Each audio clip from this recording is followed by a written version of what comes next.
The land you are leaving is barren and dead, ravaged by dark magic. Before you lies Ambria, with its rampant rivers, bountiful forests, and fertile soils, promising well-earned rest for weary souls. But will it deliver the world you know? You were born in Alboretor, or at the very least, you spent enough time there to call it home. It was once a proud civilization, a land of walled cities and sprawling farmsteads, of orchards heavy with fruit, and fields golden with grain. The Sun Church stood as the spiritual backbone of the realm. Its liturgs guided the faithful through centuries of relative peace. And Queen Corinthia ruled from a throne earned through both bloodline and devotion. That world is gone. A creeping darkness consumed Alboretor from within. Some call it the Dark Lords, others simply call it the corruption. It seeped into the soil itself, poisoning everything it touched. The land died in stages. First, the harvests thinned, pale stalks producing shrunken ears of grain where abundance once reigned. Orchards that bore apples, lemons, and sweet plums stood bare and skeletal. Livestock wandered ownerless through empty fields, grazing on what little remained before they too perished. Further south and east, the devastation is absolute. The earth is blackened and lifeless, transformed into dusty deserts that cannot absorb rain or river water. Abandoned cities stand hollow and silent. Deserted castles and ghostly farms dot the landscape, their livestock enclosures holding nothing but carcasses and bones. Alboretor is dead, and all but gone. All that remains of your civilization is what Queen Corinthia's people carry with them: the Great Exodus. By royal decree, the people of Alboretor march north. The destination is Ambria, a region on the far side of the Titan Mountains, where the rivers still run clear, the forests stand tall, and the soil can still give life. Queen Corinthia has already established a foothold there, and word has spread among the refugees that a new civilization awaits, a second chance for a broken people. The journey is not a kind one. Thousands have perished on the road, from hunger, from exhaustion, from the jaws of predators that roam the wild places between the dying south and the mountain passes. The caravan trails are lined with the evidence of those who did not make it, and yet the people press on, because there is nothing left behind them. You are among these travelers.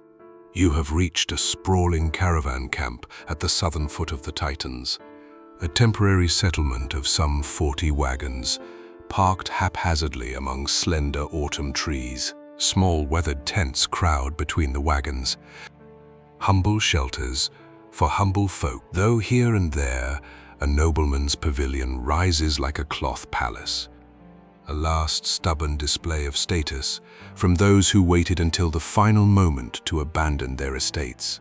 Campfires burn day and night throughout the camp. Around them, the faces of the displaced tell a common story: sorrow for what was left behind, relief at having survived the journey this far, and a fragile hope visible in the slight curve of lips that the world beyond the mountains will prove as welcoming as everyone says. The Titan Mountains. Between you and Ambria stand the Titans, an enormous mountain range that has served as the natural border between the southern lands and the north since before recorded history. The passes are treacherous under the best conditions, and winter is approaching fast. Snow is already falling in the higher elevations, and the caravan masters are divided on whether the passes can still be crossed before they close entirely. Most have decided to shelter for winter on the southern side, but the thought of months spent in a cramped camp, burning through dwindling supplies, while the dead land creeps ever closer. That is enough to make some desperate enough to brave the crossing now. The mountains themselves are not empty. Predators stalk the passes, and those who have attempted the crossing whisper of stranger things. Voices carried on gusts of snowy mountain air, half-heard words that claw at the edges of perception. Whether these are the echoes of old magic, the whispering of spirits, or simply the mountain wind playing tricks on exhausted minds, no one can say for certain. Ambria. On the far side of the Titans lies Ambria, the Promised Land. Reports describe rampant rivers, bountiful forests, and fertile soil. Queen Corinthia has already begun establishing settlements and centers of governance. The town of Thistlehold serves as one of the northernmost outposts of this new civilization, perched at the edge of the vast and ancient Davokar forest. But Ambria is not an empty land waiting to be claimed. The region is ancient, and beneath its sublime surface, age-old conflicts still simmer. The northbound refugees pour across the landscape like lamp oil over a smoldering hearth, and no one is quite sure what will ignite. For now, though, Ambria represents survival.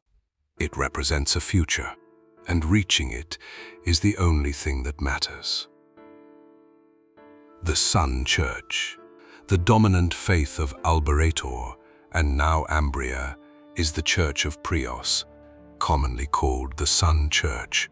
Its liturgs serve as priests, healers, and spiritual guides to the faithful. The Church teaches that Prios, the lawgiver, is the sun that banishes darkness, and its followers cling to this belief with particular ferocity now that so much darkness has consumed their homeland. Among the refugees in your caravan camp is a liturg named Edaira. She keeps largely to herself, eating alone in her tent. Though she clearly has purpose and urgency about her, she carries with her a sacred artifact called the Sunstone, a relic she intends to deliver across the mountains to a colleague named Master Vernam, who is said to reside in Thistlehold. Whatever her reasons, Edaira's quest may well become intertwined with your own. A wintry breeze follows you and your companions through the Titans. It is still far from certain that you will reach your destination. Many of your exiled brothers and sisters have perished on the way,